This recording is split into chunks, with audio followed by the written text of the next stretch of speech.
Catherine is a mother of 2 children. She was born and raised in Hong Kong. But now she's very concerned about her kids amid the ongoing turmoil in Hong Kong. There are a lot of rumors in my young kids' WhatsApp group. Some say the FBI came to liberate Hong Kong. Some even say they want to kill Carrie Lam. Though I think these are mainly jokes, I'm still worried. So now I watch my kids very closely these days. In recent protests, more and more anti-government protesters are increasingly luring children and teenagers to hit the streets with them. And there is a big campaign of boycotting classes underway in Hong Kong secondary schools.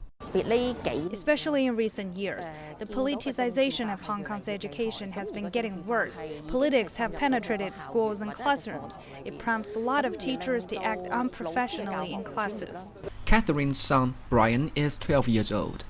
He used to study in international school. Now he's in a local secondary school. Because number one, Hong Kong is part of China. And also a lot of us came from Chinese families, didn't we? So I figure I must have some Chinese blood in me at least. So this is why I consider myself Chinese. Catherine says even international schools in Hong Kong teach children to love their own countries. But now, in many local schools, patriotism is gone. When I was a kid, my teacher taught us to love our country, to love China. But now, since the situation in Hong Kong is so chaotic, I see lots of teachers, media, and other organizations inciting frustration and despair towards China and Hong Kong instead of teaching love. I think this is the biggest problem. Liberal studies is one of 4 core compulsory subjects in Hong Kong's secondary education system. It's meant to enhance students' critical thinking abilities. Catherine showed me a picture of one of Hong Kong's liberal studies textbooks.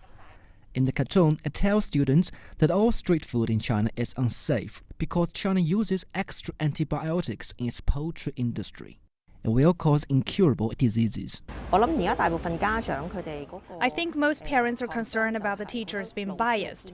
If the learning materials provided by teachers are saying all the bad things about China from different aspects, then students will memorize these points to get good scores in exams.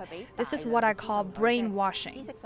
Catherine says if this situation gets worse, she'll send her kids to school outside of Hong Kong.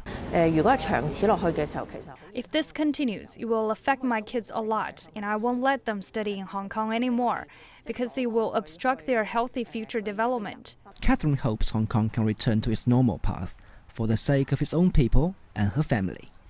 Ge Yunfei, CGTN, Hong Kong.